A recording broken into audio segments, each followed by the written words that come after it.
Hi there, this is Dawn. Welcome to my art room and welcome to my YouTube channel. It's lovely to have you join me. Today I'm continuing to work on my pouch for February's favourite things. I explained in a previous video that I'm making this for a friend, and my aim was to make a pretty flower garden. It's going to be a pouch with a fold over. I haven't completed it yet, but what I've been doing is just working on the embroidery. So I thought before I get any further, I'd come back and just have a little play with you. So this is where I've got to so far. I've been working on just some of the flowers, not all of them. I've yet to decide whether I'm going to add green leaves. I just haven't quite got to that point yet, but I like this darker green, so I thought I might try and put a bit of that into some of the leaves. But anyway, it's all stitched down, and I've been working on the embroidery. The bottom is going to have a gusset so that it kind of stands. Yeah, so I'm still working on the other side, and I thought I'd just have a little bit of a play with what I'm going to do on this part, and I thought I might add that. I can't decide whether I want to add it on that side or this side. Yep, maybe that side might look nice. I don't know, just playing really. I've got these big daisies, I've got some pretty pearl buttons that I want to add. But just so you know what I'm doing, the other side, the flowers are upside down because it's the back, but I think it'll be all right. So what I've been doing is just doing some lazy daisies on these big flowers, and thought that I'd come and do a couple of stitches with you with that, and then I've been doing French knots. So this is actually the fold over part. So I've done as many daisies as I'm going to do on the back. I've started doing a few little blue flowers here and here. The blue embroidery thread that I used on the front, I've only got this much left, so I'm not going to be on the back doing every flower as much as I did on the front. But I thought I would come and just show you how I'm going about these flowers.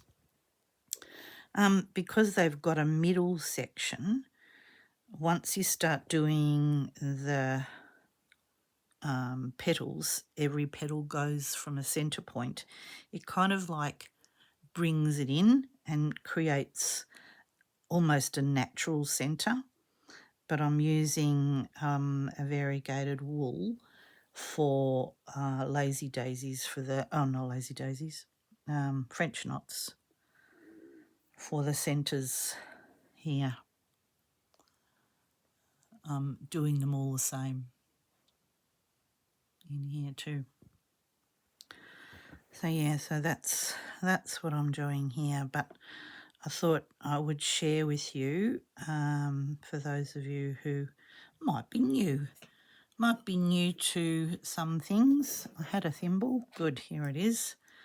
I'm just using a fairly decent sized needle because I'm using wool. I wanted one, you know, that's got a reasonable eye that I can thread the wool through, and just using an embroidery wool. So when there's a wide petal, I'm actually not starting, I'm using that gap to create a wider petal. But because I'm going over the top of one that's already there, I'm using that as a baseline, and also for added colour. I'm not trying to fill them in.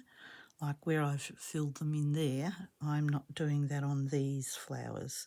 So each of the different types of flowers, I'm using a similar stitch so that they look the same.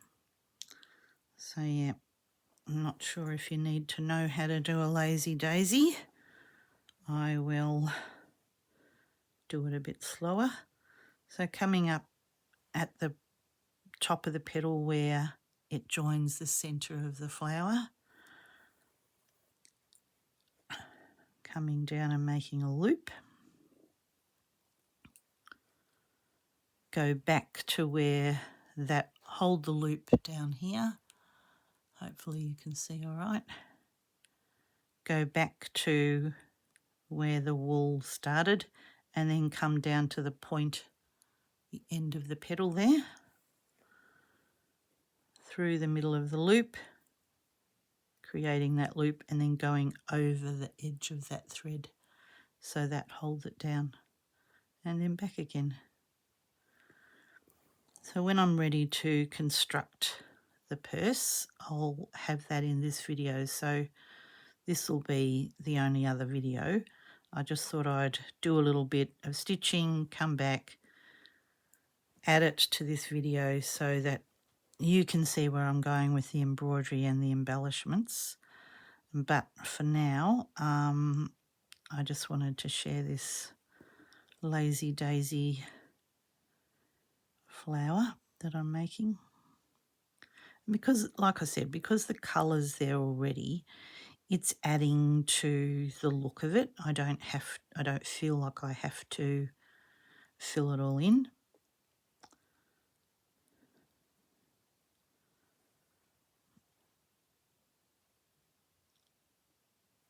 Yep. I'll do this little bit and then I'll do a couple of those French knots. Show you what I'm doing. Some of these little buds I've actually filled in just to add, and it's really just adding texture and interest. It's not creating any difference in the design really. Other than these little aqua blue flowers, I was using a variegated wool and it just happened that all the aqua came out of the ball at the same time. So they're aqua. They might not have necessarily, I might not have necessarily thought they would be, but they are, but that's all right. And then just finish it off behind because it's going to be lined so you won't see all of those threads. It doesn't have to be too, it doesn't have to be finished off too much. So yeah, this is that variegated wool, and like I said, the aqua all came out. So I've actually pulled off, gone through and got this sort of variegated pinky apricot-y creamy colour for the French knots. So they're all the same. I think this is probably a 4-ply wool, like a sock wool. They're often made, with the patterns been done with a computer so that it comes out in an even print, so when you're making socks. So I've just sort of started somewhere on these flowers, nowhere in particular. Let's do the smaller one. And I've done, instead of doing a normal wrap French knot, I've actually made a colonial knot. I like the look of it. It's a little bit bulkier. So holding the thread, I'm sorry, I'm right-handed, so if you're left, so you go from the left to the right under the wool, turn the needle, come back from the left to the right under the wool, bring the knot close to the fabric and put your needle back in through. It's like a figure 8 and it's called a colonial knot. And I like the look of it. It makes a nice even little knot. I can be a bit messy with a French knot. Left to right, twist, left to right, twist, back to the fabric, just beside where you started. I tend to try and leave a little bit of fabric between where the needle comes out and goes back in again, because I've been known to pull it all the way through and then I don't have any knot and I've got to do it again. So left to right, twist, left to right, back down. So I just apply a little bit of tension with my fingers here so that when it goes through, it creates a nice even knot.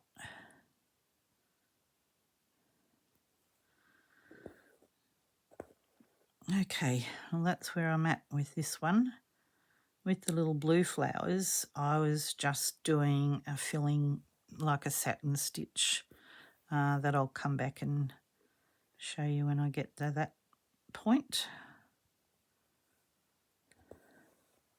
And I just fill this in to however many it takes to fill it up. There's no rhyme nor reason really. But you can see how when the petals go in, they kind of create, you know, like it almost makes like a dip in there, which gives you that almost like a 3D flower look, which I'm happy with. But as I said, the flowers on the back are upside down, but I think they're all right. And it's the back. It's going to be a bag, a little pouch for some bits and pieces to use, toiletry type things, but not as a toilet bag, so I'm not lining it with plastic. It's just got moisturisers and lip balms and those sorts of things, just nice things to use when you're stuck in a hospital bed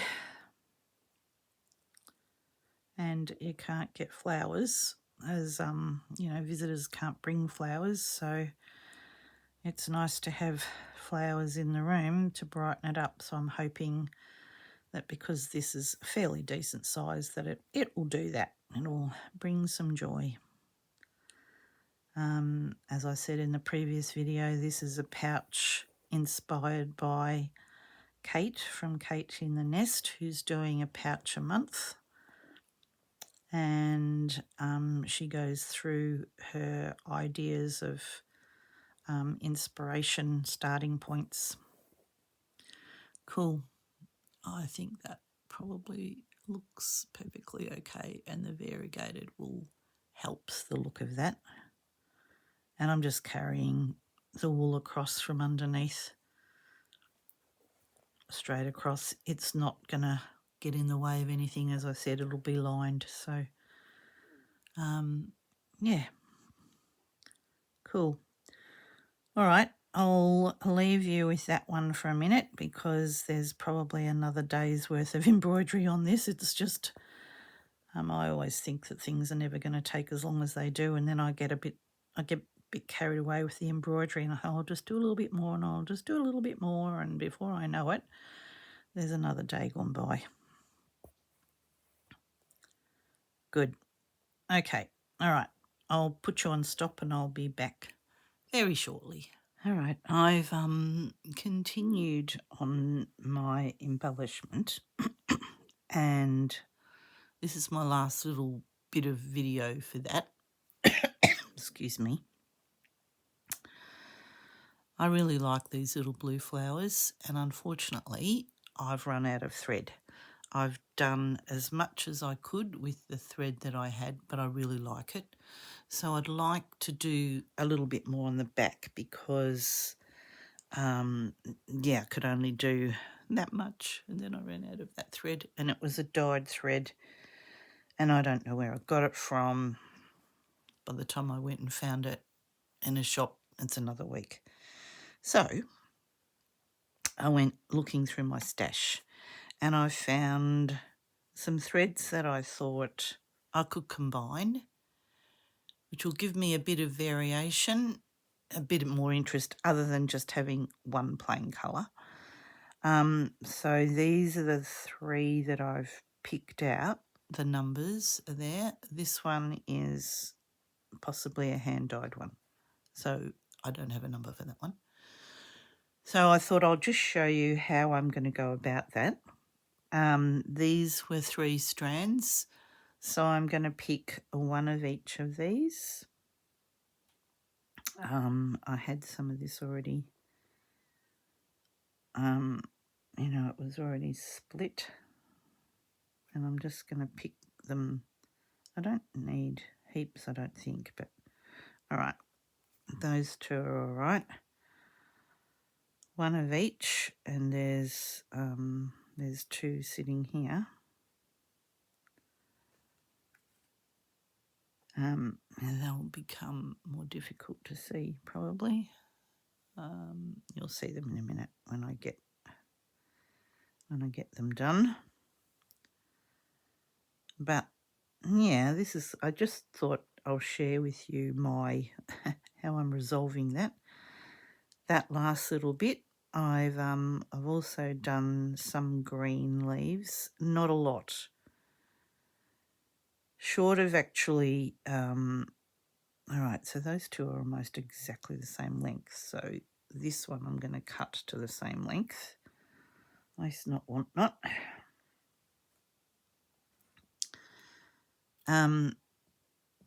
Yeah, I just sort of started to do the leaves and went, oh my gosh, I'm going to be, you know, having to fill them all in because they weren't looking like anything much. All right, so I've just put those 3 strands together and hopefully they'll give me some reasonable variation. I just need my other glasses. Sorry, reaching over in front of you. It's early morning. I'm talking quietly because Paul's still in bed. But he can't hear me from where he is, so I don't know why I'm talking quietly. But it's early morning. We're going to have a cooler day today, which will be some relief, which will be very nice. Okay, I'm going to go back to here. Oh yeah, I was telling you about the green leaves. So in that ball of wool that was all variegated, there was some green, and I thought they actually all go together because they all came from the same ball of wool. So I've added just little bits here and there, and I think that's enough because if I start trying to go into all of these leaves, I'll be making, you know, too big a production of it. And I don't think, oh yeah, I sewed, that's the other thing that I did. I stitched that all on. That's the fold over, that goes over the back, and that's the front flap. So once I've done these little blue flowers, I'll leave you again until I'm ready to start actually stitching it together. So this is where I'm at. I think definitely having the extra flowers is just going to make it look a bit nicer. I've finished all my French knots, and so with these little flowers, all I simply did was just like a filling satin stitch. Each leaf, each little petal, little forget-me-nots, and I'm quite partial to. They don't need much, and look, they'll be different to the others. I can't change that effect. It just is what it is, but they'll be there. I might actually need to think about getting a slightly darker thread. I'm just noticing this is quite dark. I actually even considered going and dyeing some, and then I went, oh my gosh, I'm just going to be here for another week. And I thought, no, I'm just going to see what I've got. But dyeing would have been a solution, but I want to do dyeing with real dyes rather than dyeing with the paints. I've got that little project up my sleeve to show you how I go about that, but I was waiting for the weather to cool down a bit because it needs to be done outside. And when it's nearly 40 degrees outside, I don't need to be dyeing out there. I would be dyeing out there. No, I wouldn't be dyeing, but, you know, It wouldn't be comfortable, that's for sure.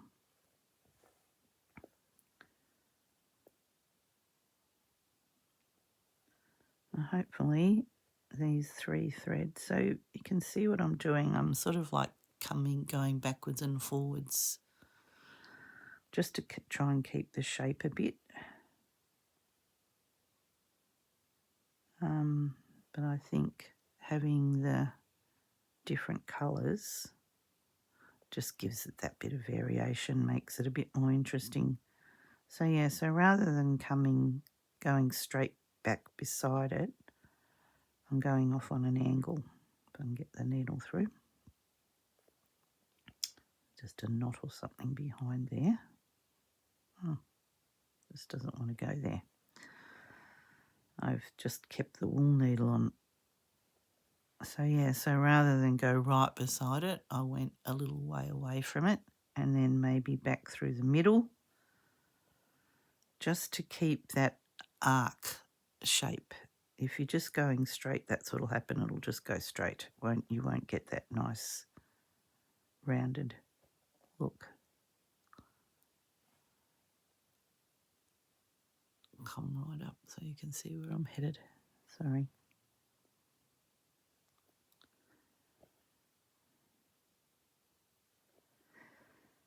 Yeah, so I've got a little bit of this to do before I can put it together. So it's probably going to be a few hours of stitching this and making a decision as to how many more I do, because this is the back.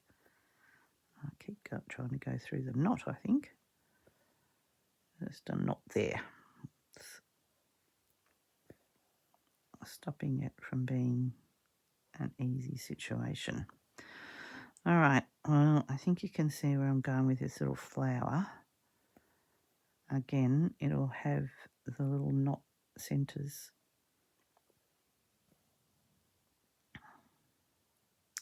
in it.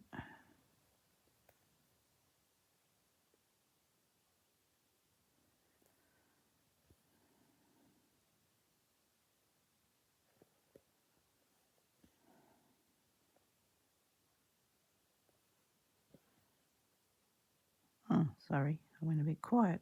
Gosh, I was thinking. Now I'm going to choke. I'll have a little sip of my coffee. My early morning coffee. No, I think it's supposed to rain today. It's way, way cooler. It's like about 15 degrees cooler than it's been. Hasn't been. It's been a bit more like Victorian weather though. We haven't had the humidity over the last few days. It's just been hot. Hot, hot. And now it's cool. Go from one extreme to another. Had the air conditioner going flat out. I'll probably need the heater on today. Silly. Silly, silly. I'm just finishing this flower off and then I will show you what I was doing with those green leaves. Alright, there's a little bit on that side. Needs filling in. I hope you can see what I'm doing.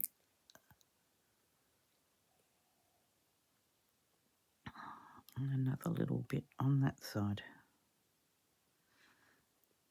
I don't know if it's light enough, is it? I'm going to bring this little light over and see if that helps. Helps me. I don't know if it's helping you. It's certainly helping me.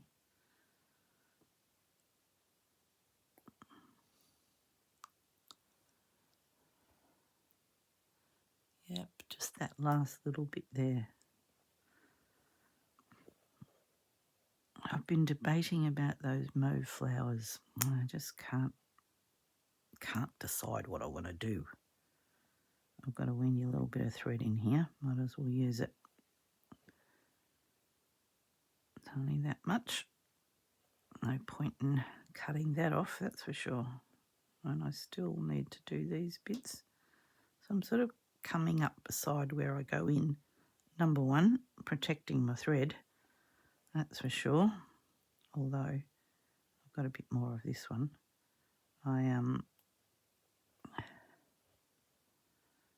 don't know where I got that other one. It could be a cottage garden thread that I've probably had for a long time, but there's certainly nowhere around here. Oh, there is a patchwork girl that has them, but she's only open sometimes.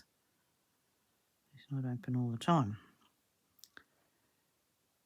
And I thought, I'm just not going to. I'll just see what I can come up with myself. But, you know, having the three colours definitely, and I'll give you a bit more light on the subject, definitely helps give it some interest rather than just a single plain solid colour. I do it quite often actually. Mix them with different, having the different colours together rather than just a single solid plain colour. Good. All right, now a bit of green. And then the next time I come back, I'll be ready to sew. I'm going to sew it up by machine. I just think that will be a more, it'll just be a bit better, a bit stronger. And particularly when it's got to hold some weight of bottles of bits and pieces, I think I've probably got this way too long. So what I was doing was just looking for little leaves, you know, like this one, and just simply doing a lazy daisy again with a sort of long nose, long end, looks like a nose. So back through there and then coming sort of back down the leaf, not going all the way. Pins and wool, they don't mix, and I've got a very silly long length of it.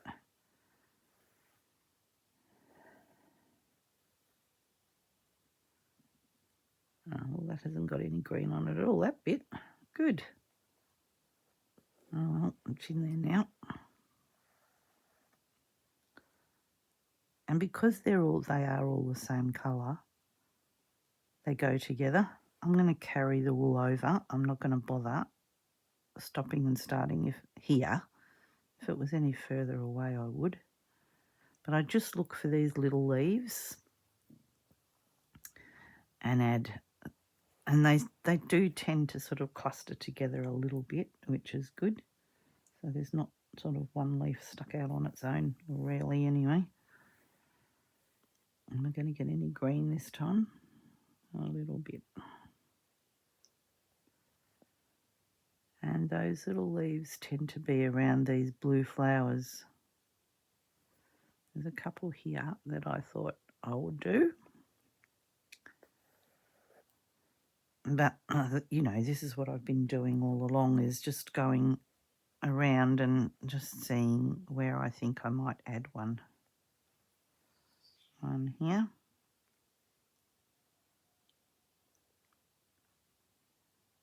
Oh. Sometimes it goes in the right place and sometimes it doesn't. Yeah, so I can do some blue embroidery in these flowers here. And, you know, this is on the back, or actually could be even on the front flap. No, it's on the back. But it's nice if you turn it around, or if it's facing the wrong way when it's sitting there on the bench. See something on the back as well as the front. Cool. Put one in over here.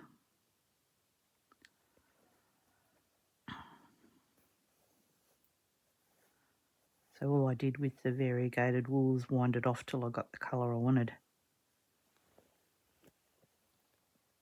Rather than, look for something a bit different. I thought this is going to blend in with the rest. Doesn't have to make a giant statement of its own.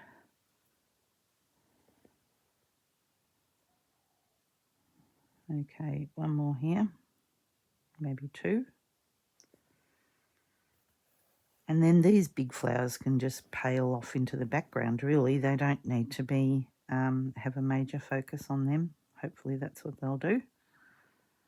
They'll just be part of the background fabric. And so doing it this way on one piece of cloth rather than creating my own picture with lots of different flowers and, you know, appliquing them, this was just a simpler way of making something that I didn't want to make into a major art piece, but I did want it to look nice.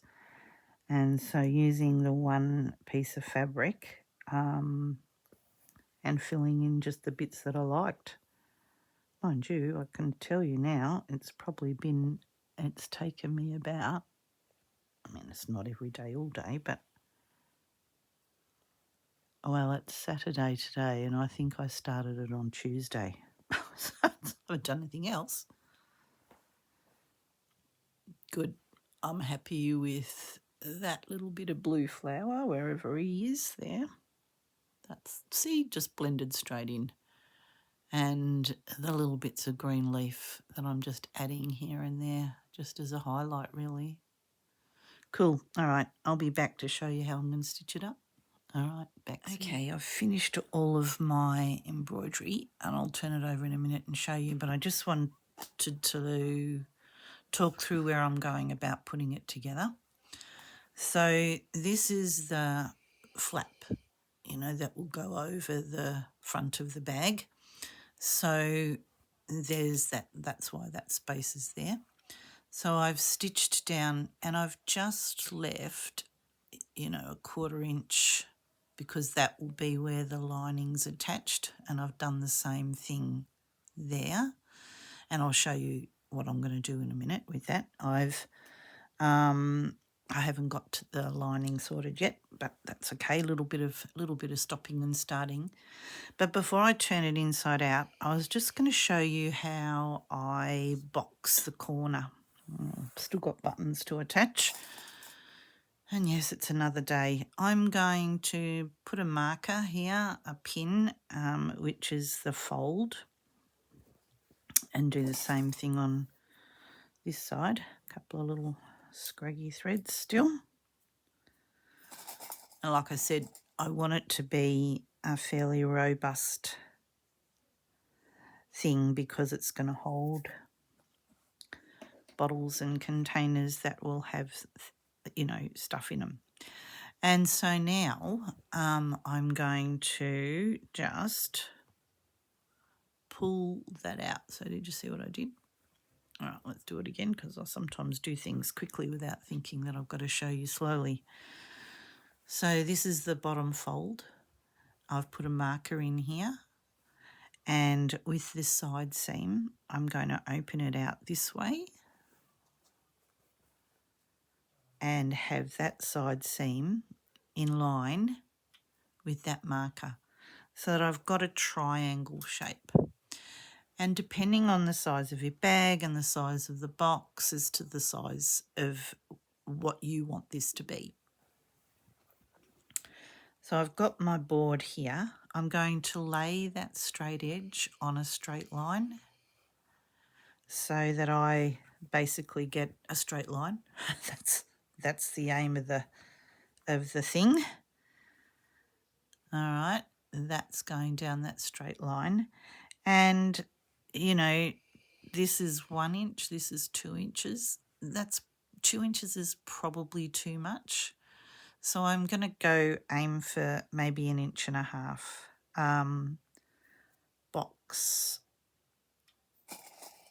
That'll create the box. So it will, I'm going to stitch across that line there. All right. So I could measure it, but I think I can see with my eye where that halfway point is. And yep, and that's the other needle, other pin, that needle. I'll measure it so I can tell you, because somebody else asked me about the size of the actual pouch. So this is now going to be 3 inches from that point to that point, and from where I fold it down, it is 1.5 inches. That's it there. All right. So making sure you're keeping that centre, always that centre. So the top of my point, down 1.5 inches to here, and then I'm going to stitch across that there. I'm going to do that before I turn it inside out so that I can show you what that's going to look like. Need to get that one out of there and do the same thing with the other corner. Had it going in the wrong direction then, trying to do the top instead of the bottom. Okay, again, I've got that marker. Sorry, you can't see what I'm talking about. I've got that marker that goes along the fold line. Helps if it goes straight along the fold line. Follow that. Just use whatever you've got. If you've only got a ruler, use a ruler. But because my cutting mat is underneath my stitching mat, it's here. All right. It's going to be the same 3 inches. All right. Cool. All right. I'll be back. If you want to do yours by hand, all of these processes can easily be done by hand. There's nothing different. You just hand stitch across there and hand stitch across there. I have to make a decision as to whether I'm going to cut these bits off. You know, sometimes you would. My biggest issue about it is that I have hand stitched, I've cantha stitched all the way across, and if I cut it, I run the risk of those threads pulling out. So I would need to put a second row of stitching here and here just to be doubly sure, but I'm going to wait because it may not need to happen.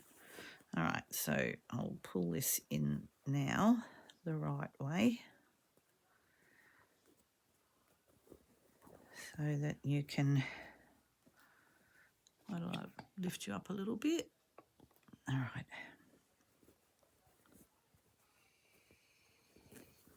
Just feed it with your hand inside so you can push that seam out nicely.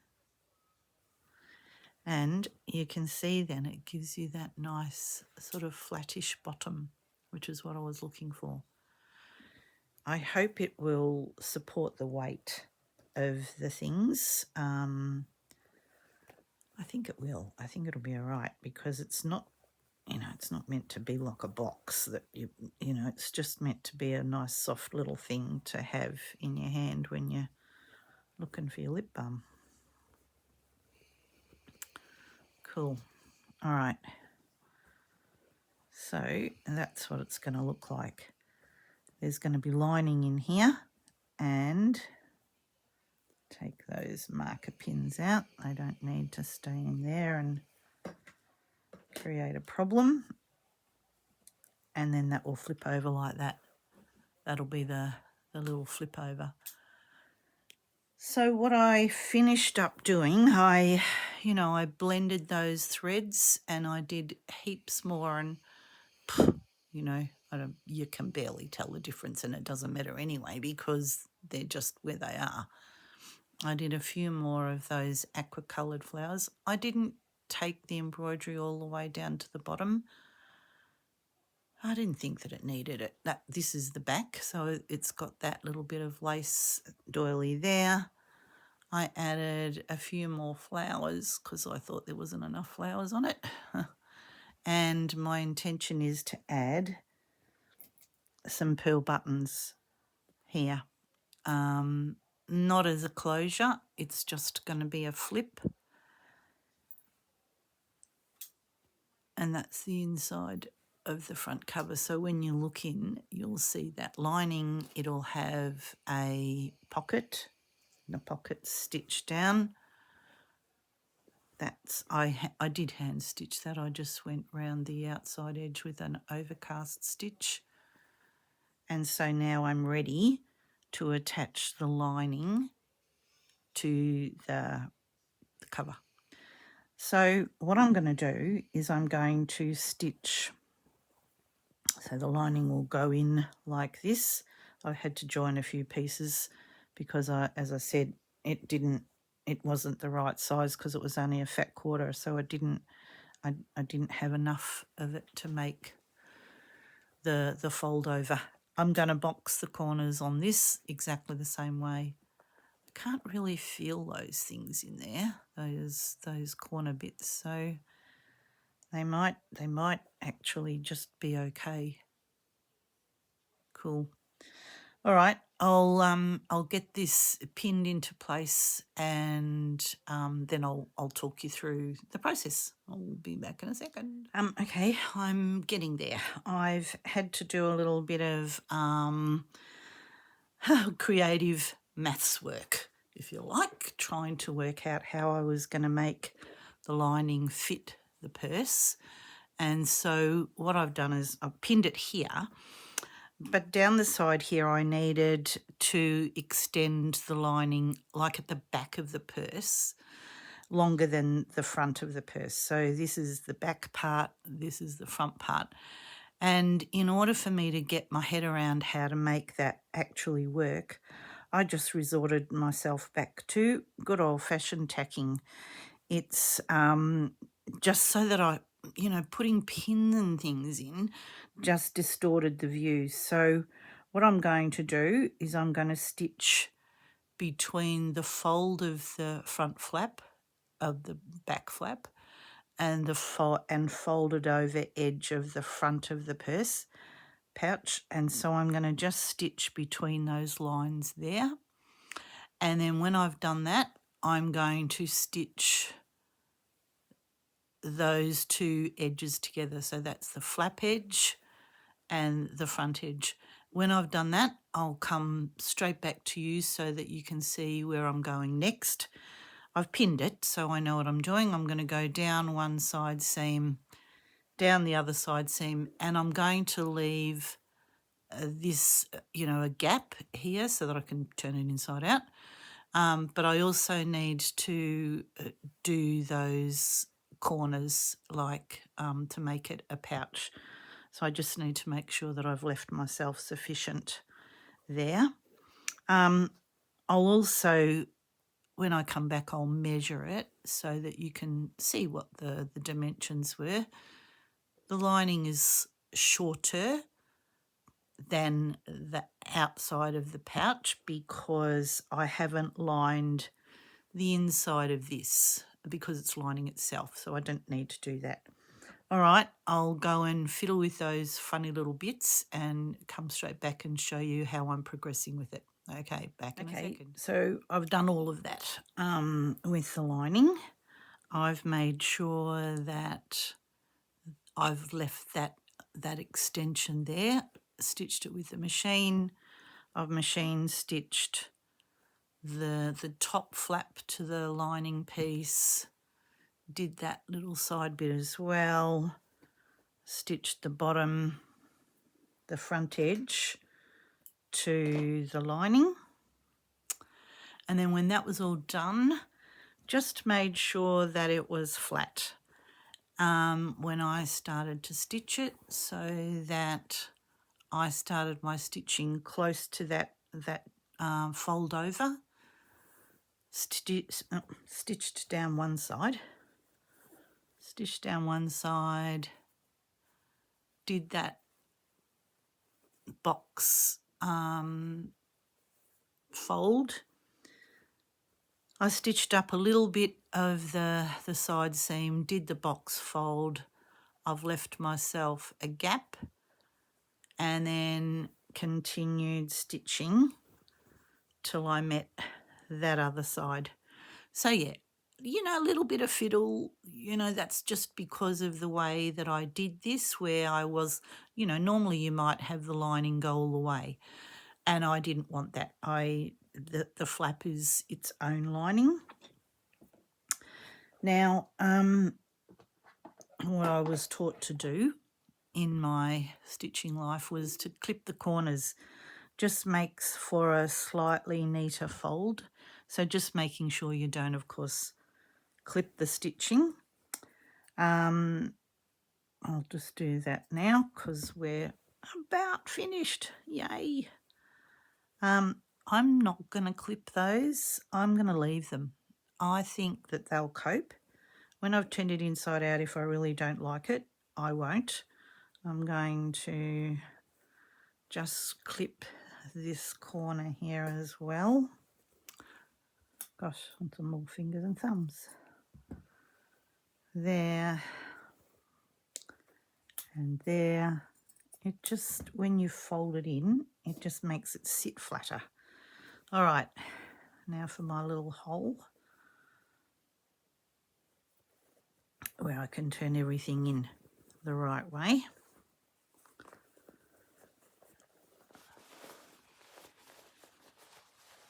So this will be nice. I'll go for a visit this week and see what she'd like to do with it. She might not want to do what I was thinking she would do with it. She might want to do something else. That will be entirely up to her, to my friend. All right, pushing those corners out to make them sit nice and neat. Fingers crossed this sits nice and neat. It might need some top stitching to hold it down flat, I don't know. Where's that hole? Again, using your finger inside, you know, pushing that out. Oh, there's one little stitch there that could probably benefit from a bit of top stitching. I didn't want to go too close.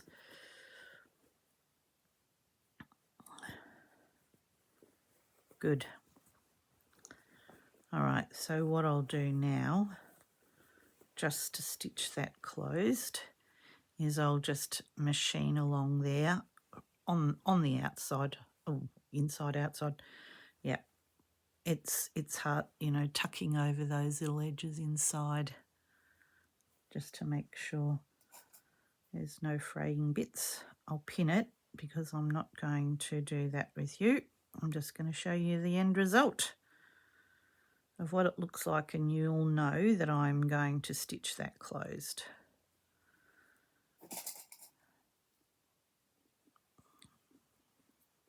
All right.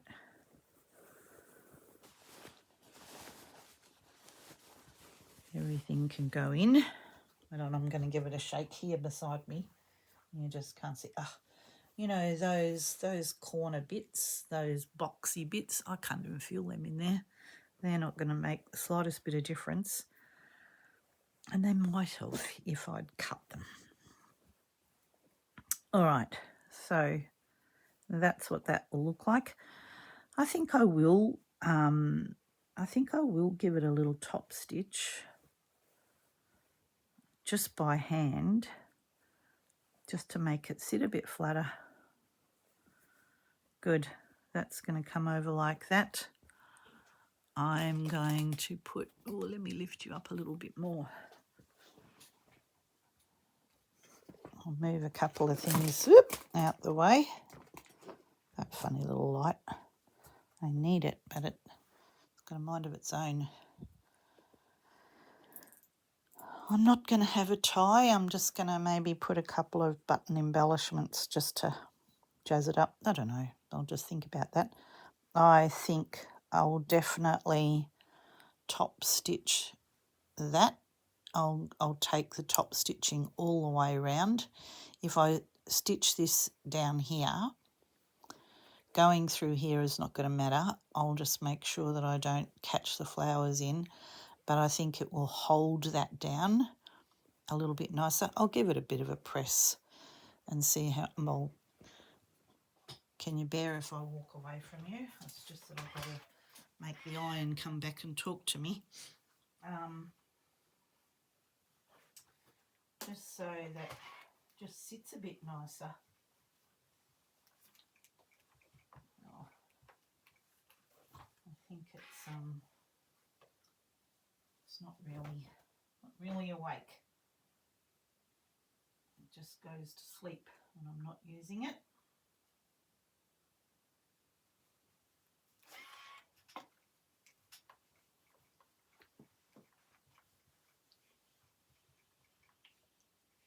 I'm still here. I'm just ironing. All right, I've given it a quick press because the iron really is asleep. But you know, it feels lovely. I love the feel of it. I hope she likes it. So there we go. That's the end. I'll take a photo and show you what that looks like in the thumbnail. But yeah, I think it's going to look nice. It's got that little pocket on the inside. It's got a little flower on it. It looks good. It can just, I think, with a bit more pressing, when the iron wakes up, that will look good. The back, it's got a little bit of stitching on it, not a huge amount, a little bit of lacy trim, doilies and things. Good. Okay, that's me. I'll put it all together. Hopefully it wasn't too disjointed. And I was going to measure it, wasn't I? All right, so the width of the bag is, now with already being stitched, is 10 inches, so I'd add another, make it 10.5. Don't forget when you're stitching cantha stitching and things, it'll shrink in a bit. Mine shrunk by about 1/2 inch, so the lining is actually a bit more, about 1/2 inch wider than it was to start with. The whole bag lengthwise is, so it's 18 inches long to the bottom here. So double that, 36. This little flap here is 4 inches with, you know, at least a 1/4 inch turnover. And that little gap in the middle there is about 1 inch, which is really just from folding over edges and things because they originally just met. So then once I've got everything folded over, yeah, cool. All right, I hope that that's helpful. I hope you enjoyed seeing this little pouch go together and have fun with what you're doing. Okay, have a great day. Bye for now.